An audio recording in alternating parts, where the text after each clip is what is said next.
All right, good morning and welcome to this week's The Hours, where we serve our Savvy coaching community, both live and recorded, by answering all of the questions that have come up throughout the week from our community, whether it be about one of the cohorts that we have going on right now. Right now, we're diving into the Savvy shooting system, and there's been lots of questions about specific players' shots, how to teach shooting, shooting technique pieces. So we'll get to dive into a couple of those today on Savvy Shooting. As always, if you did choose to jump on live and invest live, feel free to go into the chat box if you want me to spend more time on something, or if you have a response or an ongoing question. I'll answer live questions as they fit in for all those that you chose to jump on live. We also just answer general questions about anything that we teach here at Savvy, whether it be around how to teach something, which is really what we're trying to do, is we're trying to not just give information, but help you get more transformation with your team, with your players, with your coaching staff. And if we can tweak how we teach something a little bit so that our listener or our learner grasps onto it, then it's going to be a lot more effective.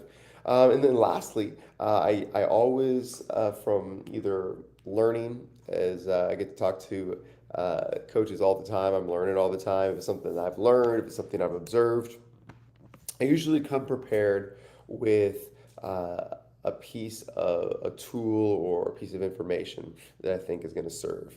So, that being said, we will kick off this week's version of the hours with what I have observed. And here's where this came from. One of our savvy coaches, Julie, is getting prepared to go into summer ball with her high school team, and was asking me a question about press breaks. Like, what would be the simplified savvy press break that would flow out of and directly into the race and space offensive principles? And as I was preparing the response for Julie and for everybody, because it's a very important question to be answered, I thought about, okay, where is your team at in its life cycle? A few weeks ago, we talked about the life cycle of a coach matching up with the life cycle of a team, and as far as experience. But here's the questions your team has to be able to answer in most often in this order. As you think about younger teams to older teams, or as you think about less experienced teams to more experienced teams, these are questions you have to answer, and the more experienced teams don't have to answer the early questions, or they already have answered them. So this might give you an indication of where your team is in its development life cycle, and therefore what you should work on or what steps you may have already skipped that you no longer need to work on. Okay, here it is. The first question that a team tends to need to answer is pressure. Can you handle pressure? The least experienced teams, the easiest way to beat them, or what they're generally worse at, or the worst at, is handling pressure. That's why you see in youth basketball all across the world that the easiest way to win, when there's a better or more skilled or stronger or more physically mature team, all they have to do is pressure and trap, and they will win the game. And so I would argue that the first skill that you need to teach any player, especially if you're starting at youth basketball, or if you've got a young team, or if you're going to be the less skilled team, is, do we know how to handle pressure? And there's so many amazing skills that you can learn when learning how to handle pressure. I mean, it teaches you spacing, it teaches you the ability to pass, it teaches you vision, it teaches you ball handling, it teaches you the ability to play in transition. So I think it's the right first skill. And first skills take the longest time to learn. So it's not just like, oh, here's our press break, and now you know how to handle pressure. Um, it's instead, here's principles of play and the physical skill sets that go along with it. And now we need to get a lot of reps against it so you can actually develop reads. And you have to have the proper mindset. So I'm going to talk about handling pressure today.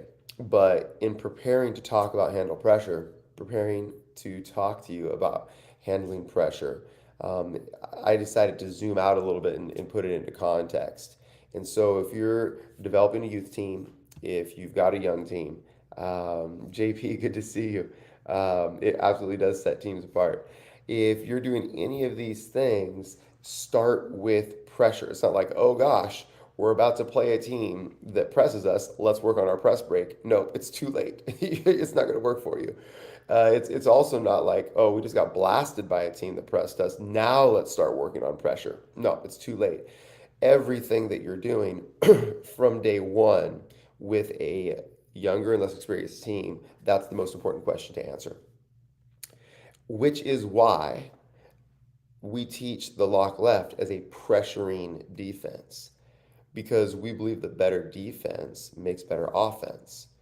And we believe that if we lock our own players left in practice every day, if we lock basketball players left from a very young age, it's going to develop one of the weakest skill sets, which is offhand ball handling, offhand vision, and offhand passing. We're trying to set up systems that over time will be effective. Okay, question number one, and that's the one that I'm gonna have spent the most time on, and we'll dig into with a specific answer to our simple savvy press break. But number two, once you show that you can handle pressure and you've equipped your players with the tools to handle pressure, step two is, can you apply it? Can you apply it? And these are the steps that you have to answer early on to be effective in games. And because that same question you have to answer, can you handle it? Everybody else has to answer as well. And if it's a hard question for your team to answer, it's going to be a hard question for other teams to answer. All right, step three. Can you shoot? I mean, these are simple ones, but like I'm in Tennessee right now, and I'm about to work with a team out here in Tennessee, a good team, a state tournament team that I've been working with for a while, and Coach Jonathan and I have been preparing for what we're going to work on, and it really just comes down to they need to be able to make more shots. They need to be able to score more points. They're not scoring as many points as they need to win the state tournament. They can get there, but they just offensively are not skilled enough to make shots. Now, shoot is not just, shoot from distance and shoot threes. Shoot shot making. Like, can you make stuff at the rim? Do you have someone that's a three-level scorer?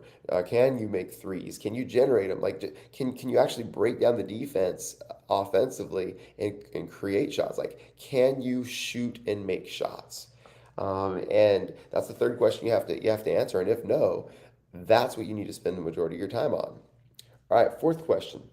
Once you show that you can shoot and make shots, the fourth question you got to answer is, how do we shoot better shots and stop shooting our worst ones? Can you get good shots? Once you can make shots, can you get good shots? Because there's a life cycle, and you've all been through this probably, or will soon, where it's just like, shoot it! Oh, yes, we got a shot off.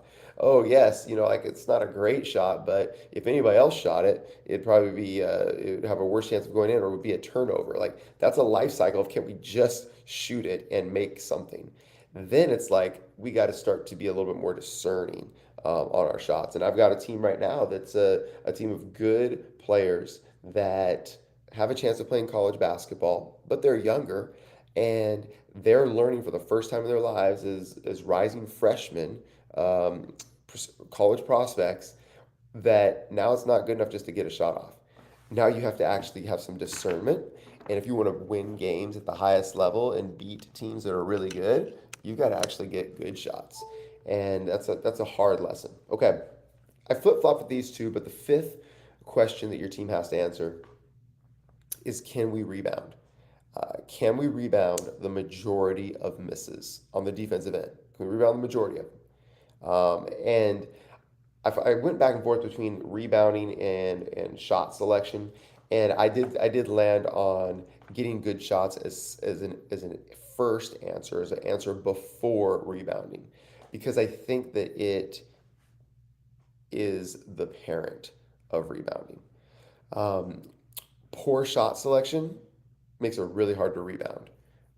You're not in position. You don't know when to expect to shoot it. There's going to actually be a lot more misses, right? So as far as the efficiency landscape goes, shot selection will improve your efficiency faster than just gaining some more possessions on rebounding. And at most levels, teams are equally poor at rebounding the basketball. It's really rare that at a certain level of play, you'll be like, oh my goodness, this team's so much better at rebounding as a skill than this team. Really, all you see is better individual players, more athletic, natural rebounders. As far as like a skill or scheme, you really don't see that as much at lower levels of play. So I would go rebounding would be after good shots and really executing a rebounding scheme in order to get more possessions, steal more possessions on the offensive end, and retain more possessions, steal possessions from your opponent on the defensive end. All right, there's two more questions to have to answer, and then I'll do a quick review of them, and then we'll move on. After you show you can rebound, you got to show you can execute. And execution is so far down the list, and this is I think the main point of this is there are five more important questions to answer and work on before execution for all teams, and few teams are beyond those five questions. And yet, most teams and most coaches go directly to execution. Most teams and most coaches are like, all right, here's our offensive scheme, let's execute it. Okay, here's our defensive, here's how we guard ball screens defensively. Let's work on execution. All right, or here's our baseline inbounds plays. Let's execute. There's just so many more important questions, and once you get to execution, execution is just the efficiency and effectiveness of how you do what you do, right? So if we're on offense and we're spacing and hunting, dribble driving and get collapsed in the defense, drive and kick game, right? Well, execution is just like, okay, how can we execute that a little bit better? Can we make better reads? Can we click off of the penetration instead of just shooting the first one? Can we create some sort of a double or triple wide gap with some sort of an action, whether it be a ghost screen? Can we get into the paint with off of a ball screen action a little bit more? Can we zoom up out of the corner and use a shooter to get some gravity and hit someone slip into the rim? So like all of the execution questions are just about better, not whether it happens or not. And that's I think that's a key thing because a lot of times, we need to spend time on does it happen or not before we try to get it better. Like just make sure it happens before you try to get it better. And too often we go to let's make it a lot better, but it's just not even happening or happening very much. The savvy coach gets good at what happens most in games. That's it. And they're constantly trimming things out of their practice plan and out of their teaching that just don't happen very much, that are rare.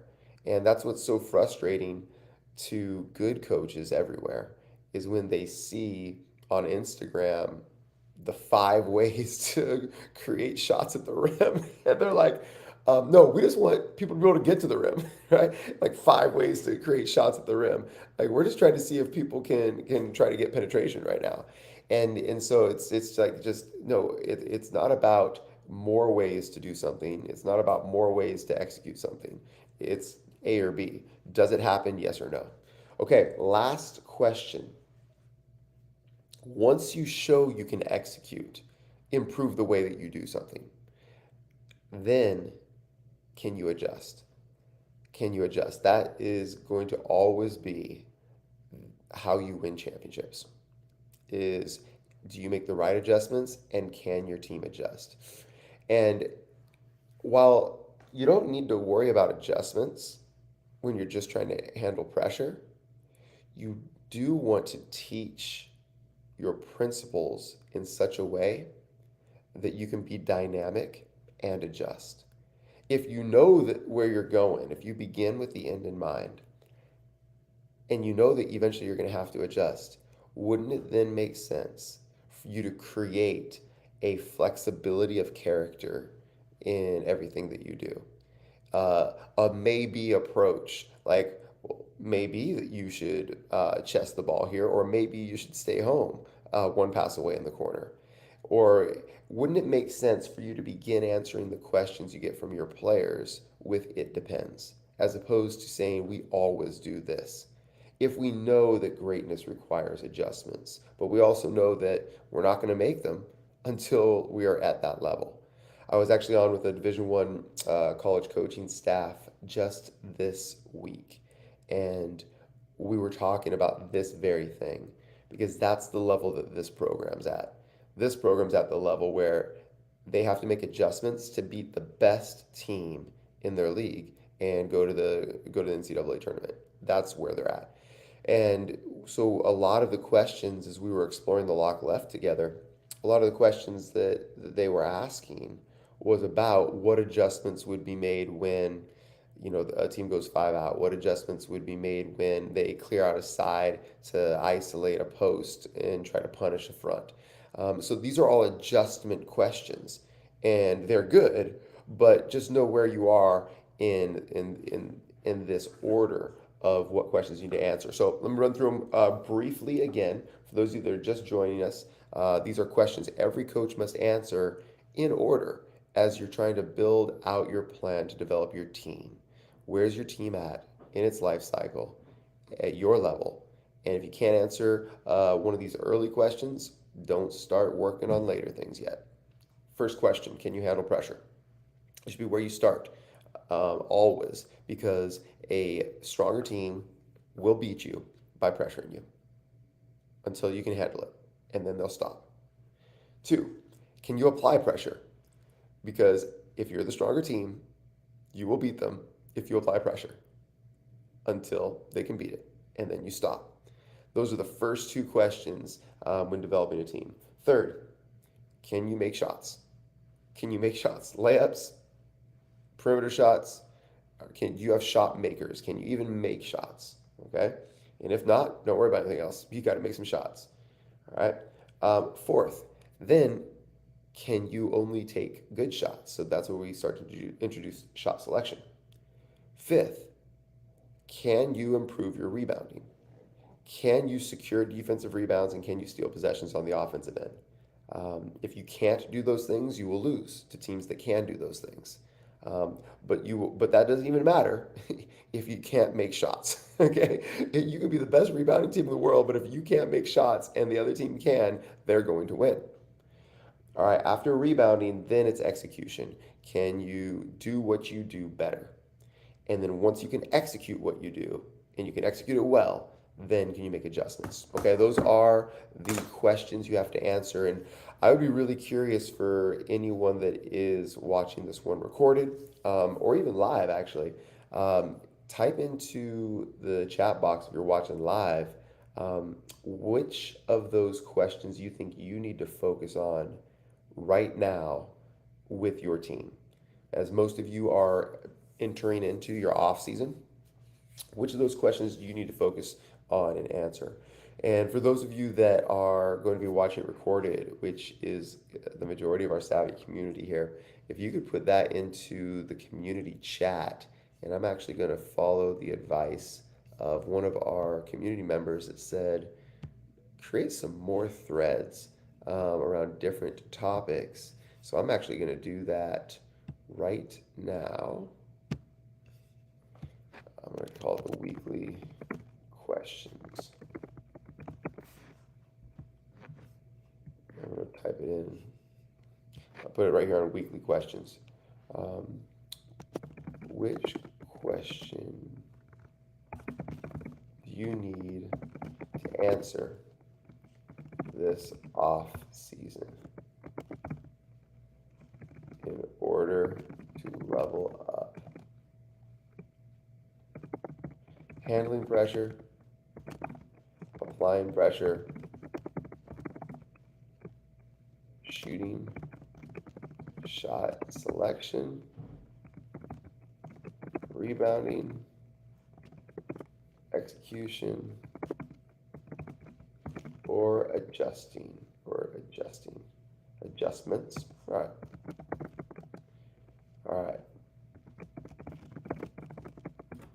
There it is. All right, it's dropped into our Savvy community chat as well. I'll look forward to seeing your answers on that. All right, the first question that we're going to address today is that of handling pressure. And the question came from Julie Ford. All right, what is the press break that you would suggest? And as always, we want to keep it really, really simple. And let me just get over here to our diagram. So here is the savvy approach to handling pressure. Thank you. Okay. Thank you for pressuring us because if it's really our desire to play in transition, and what pressure does, if a team is pressuring you, it should play directly into what you want to do offensively as a race and space program, which is play in transition, play in disorganization, not play against a set and packed in defense, not have to create advantages. When a team is pressuring you, they are creating advantages for you. It's really, really hard to compromise a defense, beat one defender, and force help to make a second defender come and guard you. That's all we're trying to do on offense against a set half court defense is like, can we just get two on the ball so that then we create an advantage catch for a teammate, a long closeout, a big gap, an area to burn cut into because they're having to zone up three on four on the backside. That's all offense is. And so it's so hard for us and we work so hard to play in transition so that we can get into the paint and beat one defender more easily in transition before the defense is set and organized and packed in so that we can get better shots. So when they press us, they're saying, hey, when we have the chance to set our defense and actually organize it, we're not going to. We're going to actually give you another chance at attacking a disorganized defense by bringing two to the ball for you, trapping it and pressuring it, and making it easier for you to beat us by picking you up far from the rim with a high level of pressure, making it easier for you to beat the on-ball defenders so that we have to bring another defender to the ball so that you will guaranteed get advantage catches all over the floor. And so the number one thing that you must teach your players if they're going to handle this pressure and answer this question of can we handle pressure is they press, they pay. You're going to press us, thank you. That's exactly what we want. We love playing against pressure because we're going to get to play our game and play fast in transition. So step number one is attack it. The greatest error that most teams and coaches make against pressure is they get tentative and they don't punish the pressure. And so the opposing team just keeps applying it because even when they don't get a steal out of it, even when they don't force a turnover out of it, they don't get burned because the offensive team is so tentative and they get it across half without turning it over and they try to set it up and slow down. And that doesn't punish the pressure at all. And so they'll just continue to make their gambles at pressuring and trapping and shooting passing lanes to try to get steals. So you must attack pressure, and you attack pressure to get nines and sevens. You want to get wide open layups and wide open off the catch threes after a hunt, after some sort of a world touch. And we must try to play faster in transition against pressure. And the transitions are not just when we get a rebound or we inbound the ball off of a make. Transitions are all transitions. Transitions are once we actually pass the ball out of a trap, that's a transition, and we have to attack in transition. Okay, the second idea is we must dance to trapped basketballs. We must dance to trap basketballs. We space when we're one-on-one, and we trust putting the ball in the hands of our best ball handler and say, beat this person. And if our best ball handler cannot yet beat one defender, then there's no other question that we have to answer. We must develop our best ball handlers to be able to beat one defender. Until then, we can't even play basketball. There's nothing else that matters. And once the defense brings two defenders to the ball, help, trap, whatever. Once there's two on you, we've won and we dance to the trap. And I'll diagram that here in a moment. Three, pass out of a trap, we turn and burn. When a pass comes out of a trap, we turn and burn. That means we attack immediately. That is very simply the press break. So here it is. We'll set this up off of a made shot to start. So let's say that our dragon well, not let's say, of course, our dragon's ripping the ball out of the net and sprinting out of bounds with urgency. If you haven't yet established that as a habit for your dragons, then you're gonna have trouble against pressure, or you're gonna have trouble being a race and space team. So that's happening.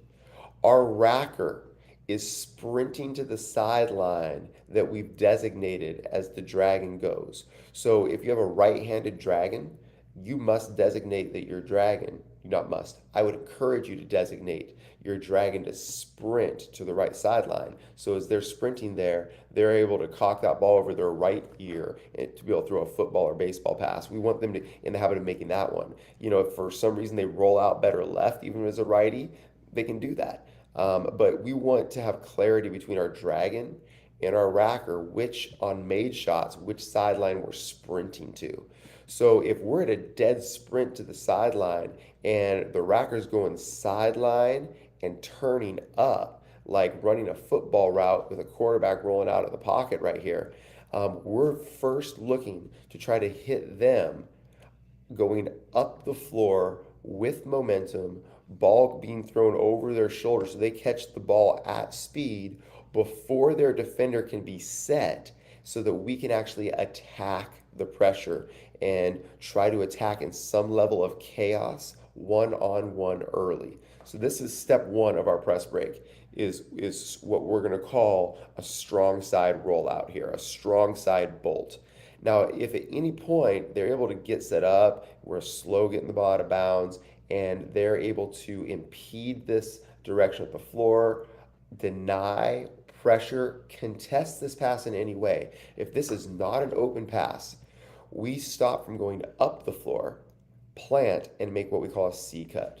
A C cut like that. So it's called a C cut because of this arc and this shallow bowl. So we're bolting up the floor for the first catch. If we can't, we plant and we C cut back to the ball. And we want the ball in the hands of our racker. One player should not be able to take away the bolt and the C. They would have to bring two to the ball at that point. And if they bring two to the ball, then it triggers a dance. But right now, there's not two to the ball. So then we go to C cut and we try to hit them then on this C cut. And if we catch it on the C cut, they're in attack mode. One player on them beat them. And they're coming across the floor and they're trying to attack on this side of the floor. The Dragon's job in the press break is the same as their job in our normal transition, which is they want to drag behind the ball handler and they want to be on the opposite side of the floor as much as possible. Not all the way opposite, trending towards middle, but just kind of opposite and behind. And their number one job is to always present themselves as a wide open and available target. That's their job in transition, dragging behind the play.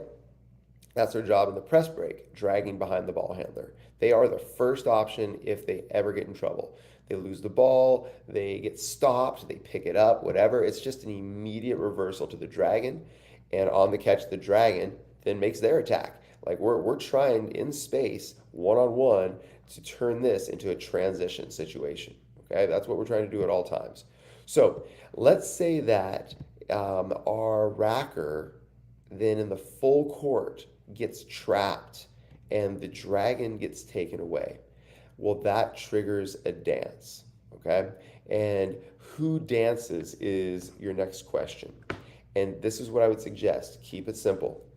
You designate a dancer against pressure out of your lock in the left corner that's on the left-hand side of the floor, your lock in the right corner, or your bunny, your porch player, whatever you're calling that person. You determine the dancer so that they know, hey, if we get trapped anywhere, full court, half court, if we're trapped, you're the dancer.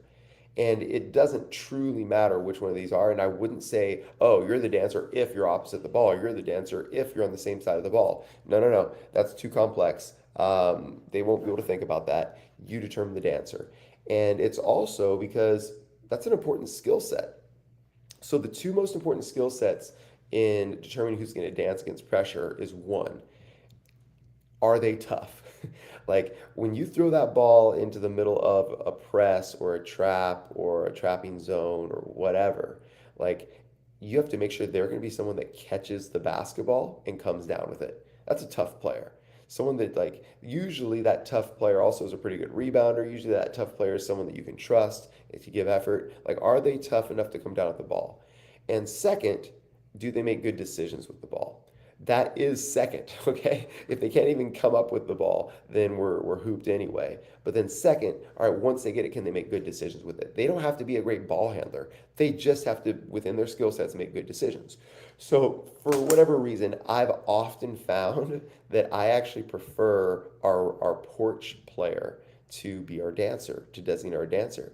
And the reason for me is they generally are a bigger target and they generally are a little tougher because they're used to, grabbing rebounds around the rim. And they also are a little bit more reluctant to dribble the ball once they get it, which I'm okay with as well. So I'm going to designate this, but maybe you've got a tough lock or like a secondary ball handler. It's like your backup racker that you trust. All right, designate them as the dancer. That's cool as well. Dance just basically means the moment we see a trap, they are sprinting towards the ball, towards the middle of the floor, big and available. And that's your second thing is anywhere on the floor, whether it's full court, whether it's a half court trap, right when it goes across half, whatever, trap triggers dance, trap triggers dance. So as soon as we trigger that dance because they're trapped, we now have one, two, and everyone's dancing, and everyone on the same side of the floor on a trap. We space and are locked in our lock spot while the ball is hunting. The moment the ball stops hunting, well, we blast to the ball. We're not staying in the corner the entire possession. So the same principles that we teach in our transition game, lock and unlock, we teach in our press break game. Our press break should just be an extension of our principles. That's why it's the number one question you have to answer. So whenever we have a trapped basketball now, we have three nearby and available receivers. So let's actually get the ball trapped right here. All right. So whenever that ball's trapped, we got three nearby and available receivers. So we always also have someone back here by the rim. They have to leave someone back there by the rim, or else we'll throw it to them and they'll be wide open. So what do we got left? Well, we've got one, two, three defensive players that have to guard one, two, three offensive players. There's no way that these remaining defensive players are going to be able to take away every single pass. That's why pressure is a pretty simple one to solve once you solve it. And once you actually beat it and you passed your wide open player, you now are in transition again.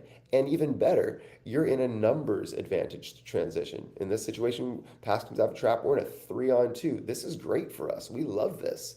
And it's also why it's so imperative that we teach all players to be able to make a couple of breakout dribbles.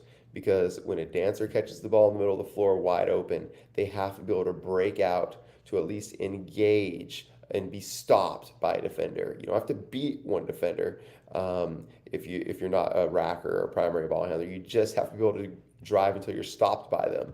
And once we're stopped by them, then we're going to be getting wide open layups or whatever. Okay, so the third step, it's a very simple three-step press break. The third step is turn and burn. When a pass comes out of a trap, wherever it goes, and let's say for some reason that defensively they decided to, guard it like this. Okay, well, you still have a nearby and available receiver. When a pass comes out of a trap, you turn, which means first thing we do when we catch the basketball is we peek at our rim before we dribble. We turn, and everyone else is burning. We turn and burn, and we look to pass to players that are burning up the sidelines, burning for back doors. All right, let's put it back to this original situation, as this will happen in the full court even more often. And let's go like this.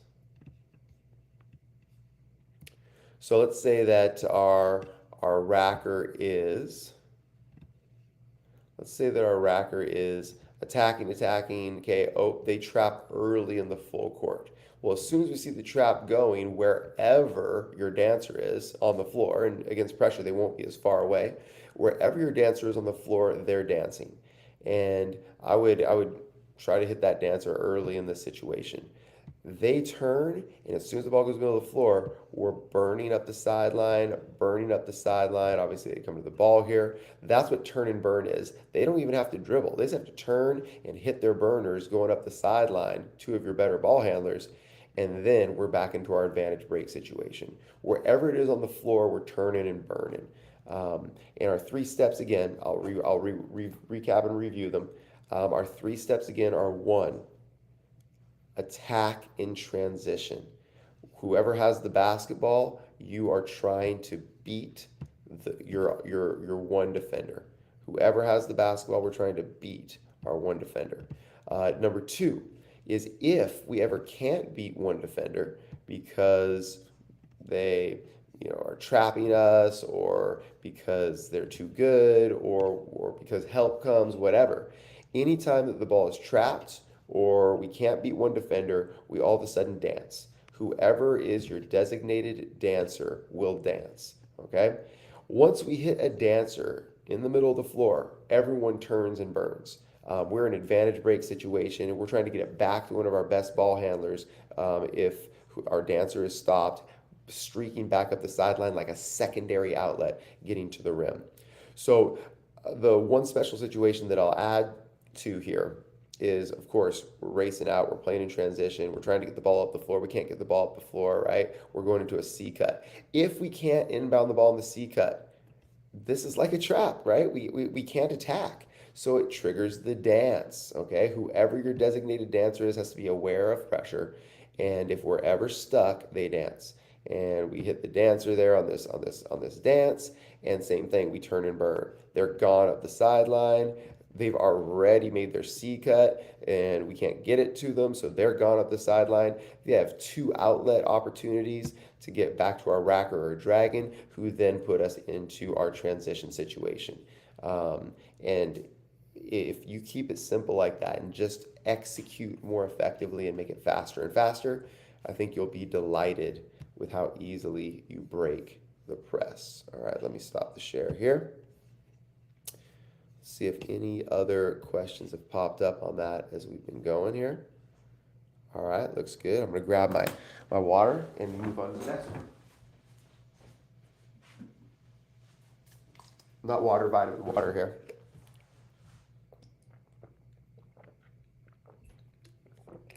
As always, if you have questions about what we're talking about, you can drop them in the chat box. If you want to go in, dig in deeper, say anything that we're talking about, you can hit me up in the community chat. I collect the questions from the community chat weekly.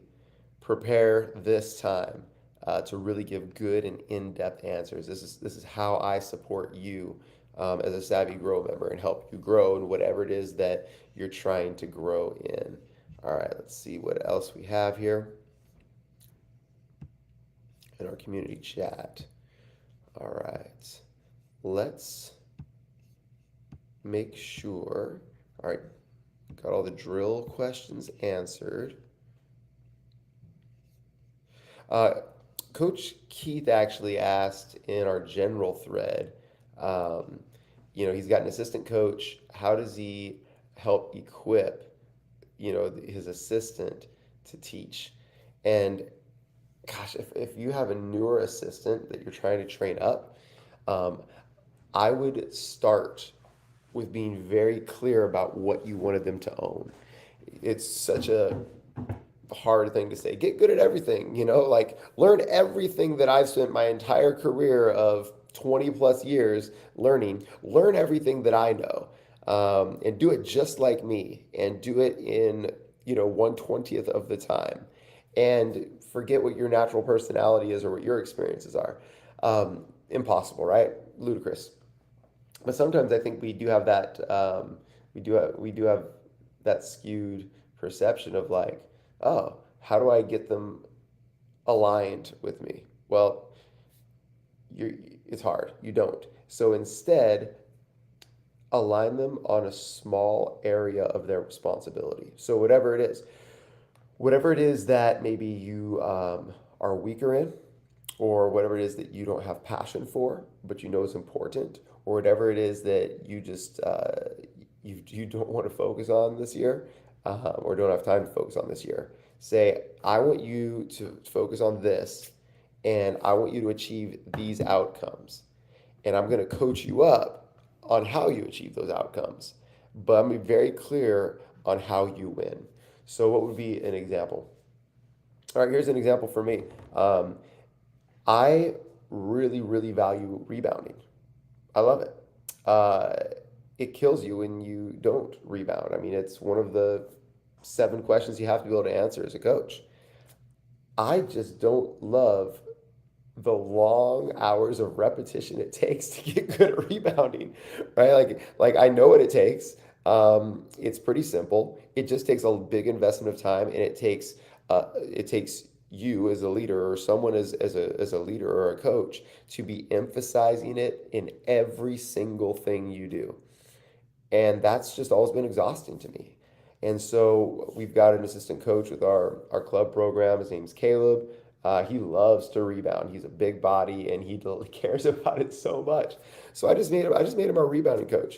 And I said, Caleb, in everything we do, every practice and every game, like, you are only coaching players up on hitting and getting, which is how we teach our rebounding, hitting and getting.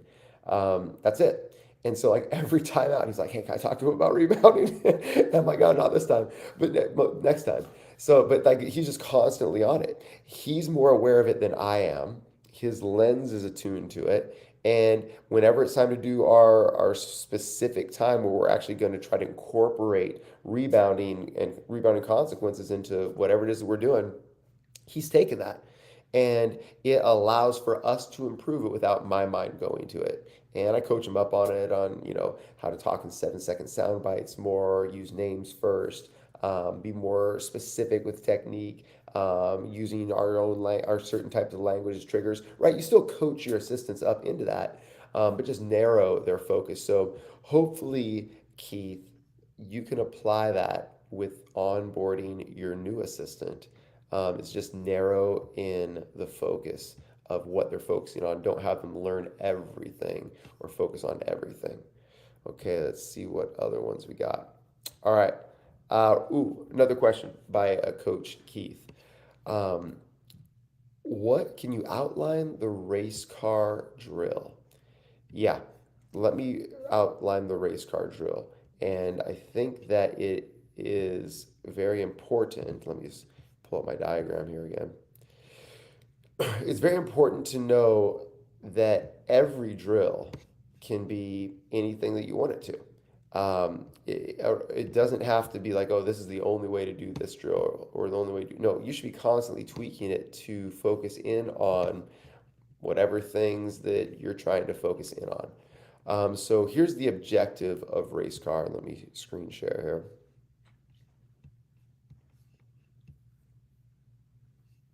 All right. The objective of race car is to open up your players' engines. I repeat, the objective of race car is to really open up your players' engines.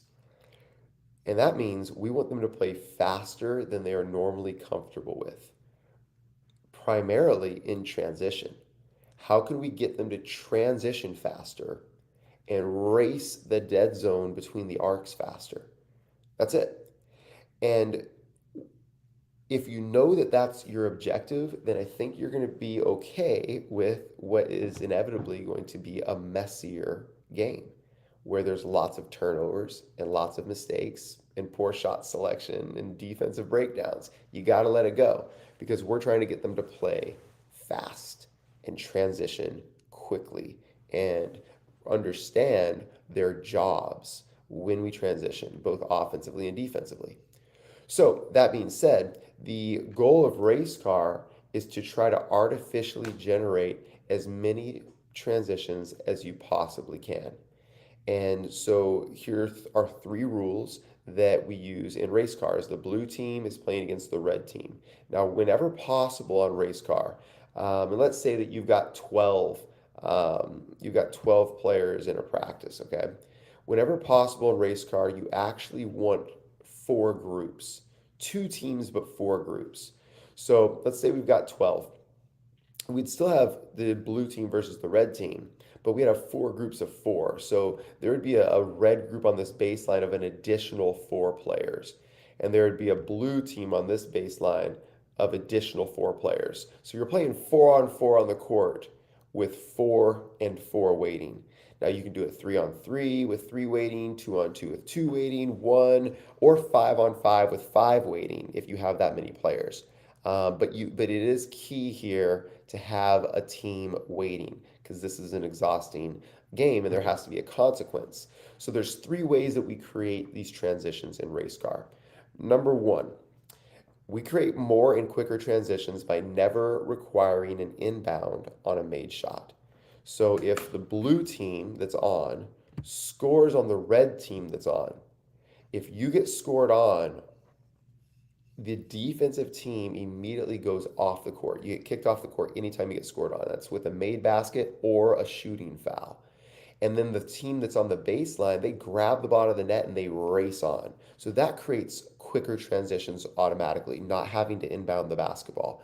That puts pressure on our transition defense. That gets players just like sprinters in the blocks transition on quicker. Okay, so you get a lot quicker. The way that we do that, sorry, this is still under the first way of creating more transitions, but it's just rules of the game. Okay, the rules create more transitions. Is if the ball ever goes out of bounds, it always goes to the defense.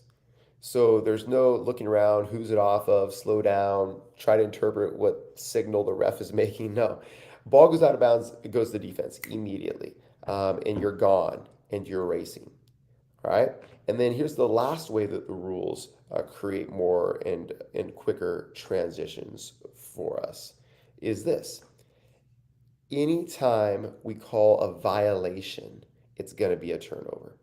So the goal is to create transitions and turnovers. So we want to pick a violation that happens a lot. So the one that I use a lot is failure to peek, because what happens a lot is when a player gets the basketball, they just put the ball down on the ground before their eyes peek up at their rim to see what the defense and offense might be doing. See if they're open for a driving lane or see if someone's open for a pass up ahead of them.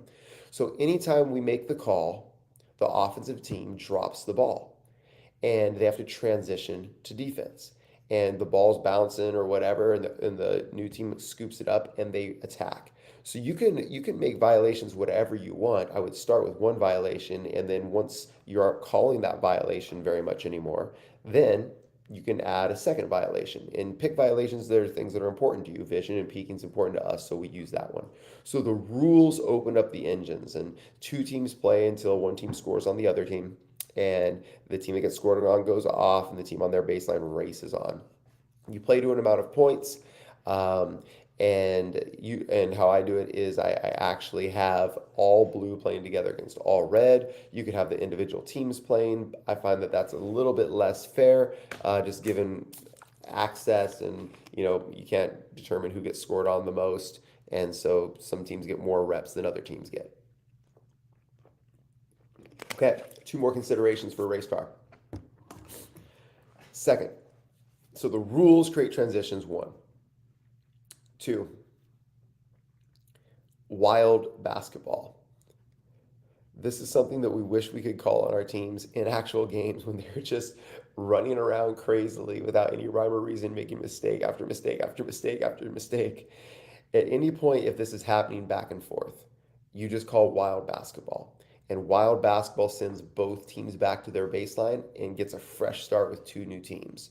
So not only do we then get to punish the behavior that we don't want to see with wild basketball, but we also create another transition of chaos where two teams are running on the floor, racing for the ball. Whoever gets the ball first is on offense. Then players have to match up or, whatever. So wild basketball is another tool that creates race transitions. Okay, here's the third thing. that we use in race car to help get what we want out of them.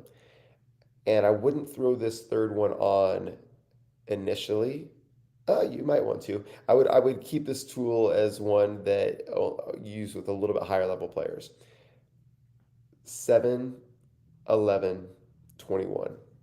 So on race car, I would determine the shot clock for the game. So you might play a race car game with a 7-second shot clock. That if they don't get a world touch by 7 seconds, it's a turnover. Or if they don't get an action within 11 seconds, it's a turnover. Or if they don't get a secondary action within 21 seconds, it's a turnover. Now, I wouldn't start by throwing all three of those rules in there, and you might only do one rule at a time, and you might change what you're looking for in those different timelines. But 7-11-21 triggers is another way to create turnovers in transitions in race car while also incentivizing your team to play faster and get into their actions faster. Okay, so that is the answer for race car. All right, let me stop our screen share here and move on to our next question. We got a lot of good questions this week, which have led to hopefully some really good clarity. Gosh, this stuff that we're sharing in the hours is really, really valuable. All right, I'm seeing, okay. Oh, Ryan already got the press break review. Thanks, Ryan. I appreciate that. Yeah. Ryan just says that the press break is really consistent with race and space and keeps it simple. Yeah, you are welcome. And I think let me make a note, Ryan. It's a great point. I think that it's somewhere in the race and space course, but I think what I did today is even more clear. And so I need to put this press break edit in race and space.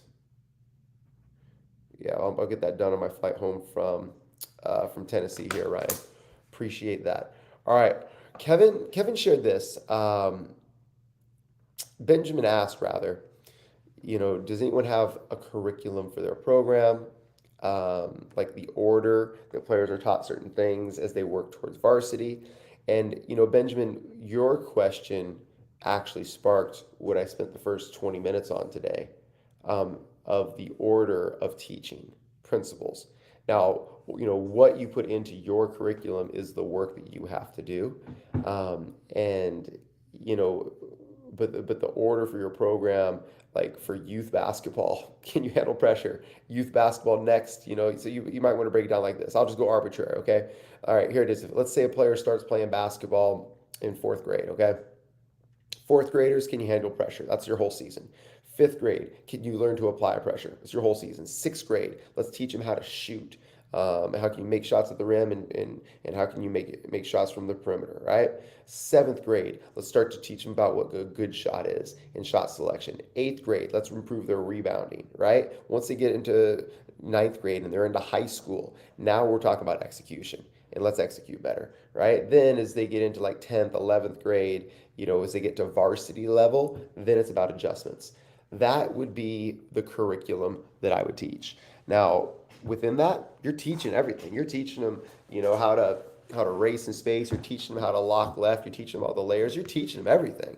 But your focus in the application is to those specific things. Okay. So hopefully that helps you there. And Kevin offered up.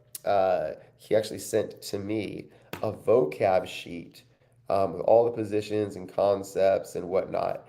And I'm actually going to pull that up. Kevin, as always, told me that I am free to share with other savvy coaches what he learns and builds.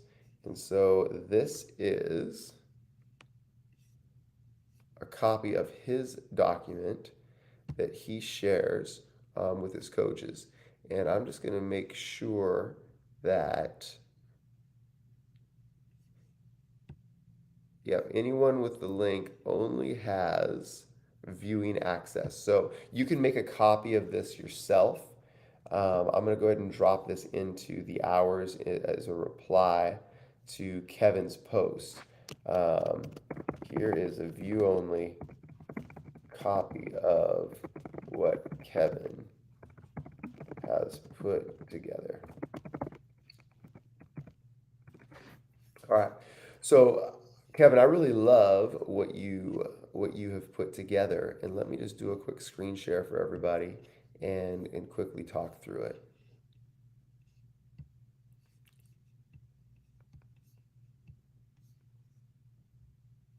There we go. Let's zoom in a little. Okay. So, when you're putting one of these things together, here's three ideas for you to consider. And Kevin, you can consider this as you continue to build this year over year. One, I love what Kevin did here with stating the goal up top. Like, what's the objective here? Like what's the simple one line objective? And every player and parent in your program has got to know what your objective is on offense and what your objective is on defense. So Kevin does a great job here. He says create the best shot available by creating a numbers advantage from transition opportunities or actions. I love it. That's great. And every one of you is going to have a little bit of a different phrase or term here, as you know what you're emphasizing with your race and space offense. So for me, I'd probably tweak this a little bit, and I would probably say we play fast to create advantages and great shots as quickly as possible. Because I'm a little bit more, I think, on the fast side, and then I'm a little bit more on all advantages as opposed to just numbers advantages. Absolutely want numbers advantages, but it's like all advantages is just disorganized defense or defense is out of position, right? So then Kevin does a great job here, and this will be the second thing is you got to define terms, right? So he starts to define terms so that when parents or players hear coaches saying bolt, hunt, right, whatever, you know what it means. And the only idea I have for you here on this one, especially on point number three, Kevin, is consider using that locked and unlocked language. So maintaining space, I use stay locked, right? Like a lot of times teams, players, they just want to move and cut for no reason. Locked just means you're holding space as opposed to creeping or cutting into space. So that might be a way to even simplify the language a little bit more. Um, Actions between two players, yep. And I even think this season, Kevin, my feedback for you on this would be uh, to incorporate more three-player actions. Like a three-player action, like a split action, right? You've got the player with the ball and the two players running the split action. Or anytime you layer an action into an action, it's going to involve a third player. So like if you do a zoom into a step-up screen, right? So you're zooming someone out of the corner, but then you're stepping up from the porch right into that ball screen for them to continue off of that ball screen. That involves a third player. So just don't limit yourself too much with two-player actions. Quick ball, beautiful. So now he's got some role definitions, right? So here's how they do it. There's some definitions in there. Now you've got some role definitions. Exactly what they call their offensive things, their areas on the floor, difference between a big and a small advantage. Like this is really, really good. This is like the most important stuff. And then their main actions, really good. He has the shot selection stuff built out for his players and parents. Then he does the same thing here on defense. Okay. Now the last thing that I would consider for anyone building this vocabulary of terms would be this: simplify. And I think Kevin's done a really good job here. I think that you could probably even simplify it a little bit more into such a way that it's not like eliminating information. It's probably just organizing it in a more visual way. Over time, like can it be more of like a graphic? Can it be more of like a pyramid? Can it be more of like a diagram? I think that visually, if you can simplify it into more graphics, I think it'd probably be a little bit more effective over time. But this is so much more than most other programs even have. I mean, most parents have no idea. They're just like asking their son or daughter, "Hey, so what are you guys doing this year?" And then the son or daughter butchers it, and so then the parents like, "Well, that sucks." Well, no, it sucked because the son or daughter couldn't explain it. So I love how you're including and incorporating your parents into this, Kevin. All right, I think I got one last thing to share here. Let me just make sure.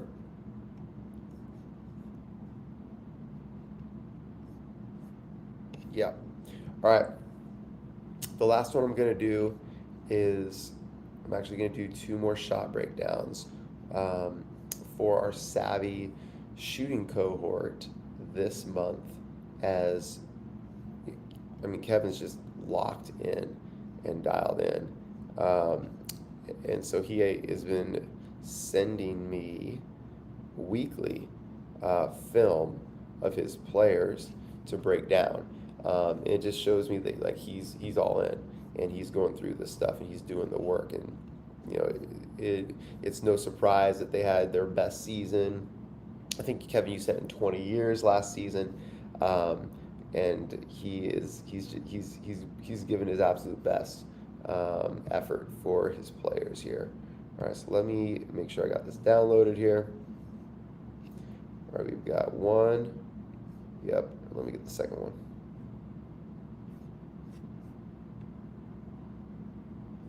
There we go. All right, so I'm going to do these two shot breakdowns for everyone, and Kevin can pull these out for his players as well. Just to continue to, and this is what I wanted to do with the hours, is spend hours with all of our Savvy coaches that I have the wonderful opportunity to get to coach, and so you can adopt a little bit more of the lens that I've developed, and you can develop your own lens. So this is applying our Savvy shooting terminology and method to a couple of Kevin's shooters. All right, so I was just kind of like, I like to watch the shot. I'm watching this for the first time right now. I just like to watch a shot a couple times, just watch the flow. So the first thing we see is like this player has really good sequence. So coaches, when you start to look at a shot and you're like, oh, that's a good looking shot. That's a pretty jump shot. Really, what I found most coaches mean is the sequence is good. The sequence of ball and body moving together in a smooth and appealing way. Okay, sequence is good. An ugly shot is one that's out of sequence. Okay, so when we're saying good looking, I actually think we should stop and instead like get more specific. Like, oh, that's great sequence. That's great balance. That's really good posture. You generate a lot of power. Oh, you shoot on a straight line. Whatever it is. Okay, so we can see here that everything's going down together, right? Sequence starts with the load. He loads together. The ball's going down, his hips are going down, everything's going down together. That's what generates this good sequence. Then everything goes up together, but he breaks the string. So breaking the string is the ball needs to see how it's by his hips. The ball's by his hips. Imagine a string tied between the ball and his hips. Most players, when they start to lift the ball, the hips are completely tied to the ball. However much the ball moves is how much the hips move. So the ball and hips are moving together here, but right there, he breaks the string. Do you see it? The ball starts moving faster and way further than the hips. Breaks the string. When you go from load to lift, you break the string. And I have players imagine like a little piece of yarn or thread, something weak, okay, that is actually tied, to their waistband or their hips, and maybe it's like tied to their hand here. And I want them to be really aggressive and forceful, breaking the string as they lift that ball and up to their fire position. And if Katie Hall, if you're listening, that's honestly an image that I have not shared yet with Kennedy, but I think would really help Kennedy with her shot. So he break this player here, whose name I don't know, breaks the string really well. All right, and he does a solid job here of transferring power. Look at his toes, of transferring power from his toes. Okay, so his toes are pushing down on the ground right here. Now look at his hands, from his toes to his fingers. Now we want players to feel a connection between their toes and fingers on fire. All right, as their toes are pushing into the hardwood, we want their fingers to be pushing into the leather. And what happens often on negative shots or poor energy shots is that's not connected at all. Is players are pushing their toes into the hardwood well before they then have to push hard on the ball with their arms, and that's what is not a good looking shot. So he's a little bit off on his sequence. I think that that was actually a better sequence than the first one. Look at this. Yeah, much better sequence. You see the ball's coming off his fingers right as his toes are coming off the ground. I think he's a little late with the ball, and I think he has a little bit too much of extra motion in his shot. So Kevin, here's the feedback I give him. Even though it's a pure looking shot, he's probably a pretty good shooter. A little too much extra motion on his load. So let's watch his shoulders here on his load. See how he really bends over there? I would say his chest is not parallel to the ground, but it's probably, I don't know, what do you think, 25 degrees off the ground? We want to keep a taller torso. So he wants to keep his chest up because as he lifts, see how his chest rocks back. So he still has a little bit of forward lean to his spine here on lift, which is what we want. But we would actually like the spine angle to be the same on load and lift. Whereas we see his spine angle on load is very different right here. That's his load position to his lift. That's his lift position. See it? So we want that spine angle to stay consistent because the more he has to move, the more he has to jump, the more he has to shoot off the dribble, the more he feels pressure, the more he has to speed up his shot. The more that spine angle is moving, it's another variable that can actually cause him to miss short, long, left, and right. All right. And then the last thing is he does need to speed up his hands a little bit more, and I think that the spine angle will help that because that spine angle moving, slowing down his lift. He needs to speed up his hands and speed up his lift so that right here he's actually pushing on the ball. He's into fire right here. He's late on his fire with his hands. That's going to limit his range and his power. So that would be the two things I'd focus on with this shooter. And why? One more shot breakdown to do here.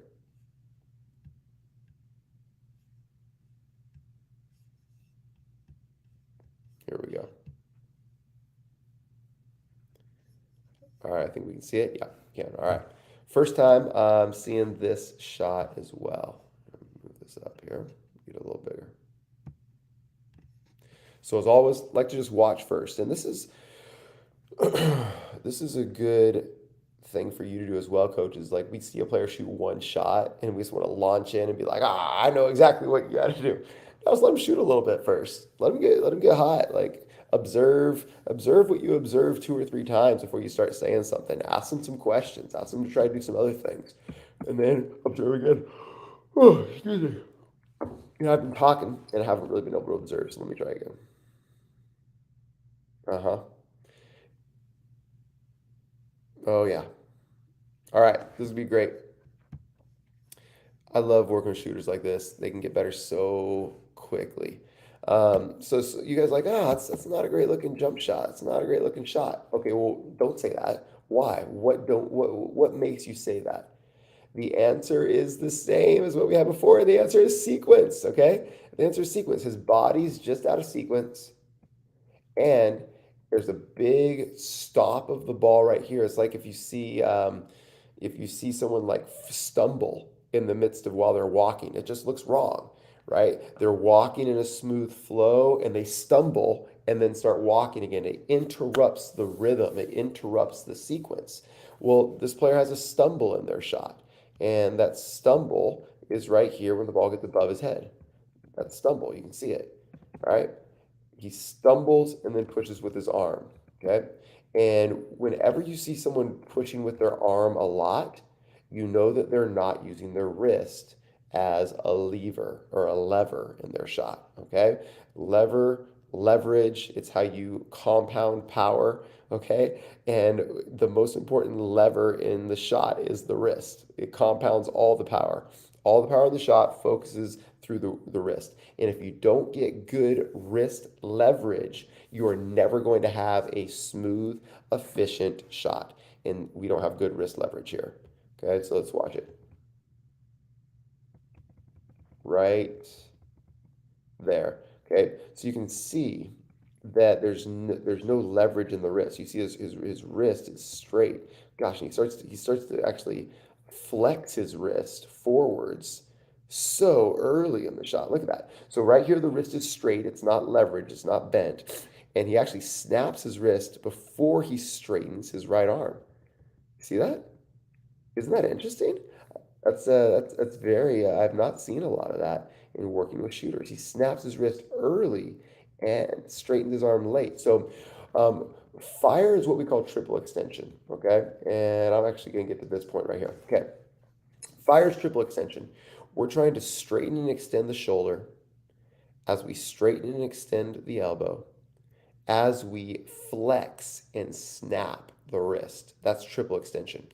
And when we can extend all three of those levers at the same time, I want to say lever again, as we extend all three of those levers at the same time, that's how we generate the most efficient power. And he doesn't do that. That's his biggest problem. And he doesn't do that because he's late. You see how he's fired all of his leg power here and the ball's still right here at his eye line? It's because he's out of sequence, so he loses all the lower body power. He needs to fire his hands sooner. And it's he doesn't do that because he extends his shoulder first, wrist second, and arm third. We need to get all that going together. So, how do we fix this? Okay. Well, I wouldn't actually mess with much of this stuff. This stuff is actually all pretty good. Here's how we fix it with him. I would do three things, and I would spend a lot of time with this guy doing three things. One, I would do a lot of pistols with him. I'm not a proponent of like, oh, all form shooting has to be close to the basket, but pistols do, because he really needs to identify and improve his wrist flexion. And so as he does his pistols, I would actually have him do three lifts before he shoots it. And let me stop the share here.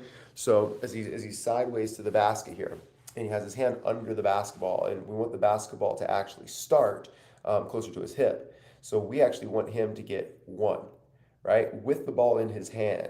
And it's going to be easier for him to balance. It's why we turn sideways on pistols. One of the reasons we turn sideways on pistols, it's easier to actually get your elbow under the ball and balance the ball in your hand sideways. Whereas the more you go square, the harder it is, and the ball wants to fall off. That's why we do pistol sideways. All right, one reason. So one, slowly back down. Two, he's got to control the ball here, and you see that we have got the lever there, right? Two. And then the third one, he shoots smooth through it. A ton of pistols for him and really focusing on getting that wrist leverage, right? Two, a ton of rockers. So I do this from 3 steps away, and what it's going to do is it's going to improve his sequence, right? So on his rockers, the same thing, 1, 2, 3, rock once, rock two, rock three, and the ball has to be out of his hands as his toes dig into the hardwood. It's going to actually really improve the sequence of his triple extension up top, because when you don't extend at the same time, it slows down your release. When you extend at the same time, it speeds up your release. Rockers speed up your release. Therefore, it's going to speed up that sequence a little bit. Okay. Then the third one, I do a bunch of blasters with them, a bunch of blasters. Blasters are how I have found to lower a fire point. So he's got a really high back fire point, like a Nikola Jokic, right? So it works it works for Jokic. You can make shots anyway if you have good enough hands, but he has like the best hands in the entire world, and unbelievable hand-eye coordination and touch. Okay, that's not everybody. So if your fire point's too high, it's hard to get triple extension. It's really hard. Nikola Jokic does not have good triple extension. Okay. So with blasters, we actually want to lower this guy's fire point, because the lower the fire point, the easier it is to get triple extension, which is why so many of our best three-point shooters have such low fire points, right? Dame, Steph, much lower fire points than more old school shooters, like Dale Ellis or even Michael Jordan, right? Lower fire points, it's easier to get triple extension. Trae Young, right? And so I would work on blasters because blasters lower your fire point. You have to get the ball blasted right off the ground and out of your hands as soon as it hits your eyes. It just lowers your fire point. So I would work with that on him, and it's going to feel really uncomfortable. But here's the benefit: when you got a shooter like that, it's going to feel uncomfortable, but they know they're not a good shooter yet anyway. And so they're more willing to experiment when they don't have like this history of being a great shooter. All right. This was a wonderful session of the hours. I enjoyed spending it with you early here on the East Coast, and I look forward to next week.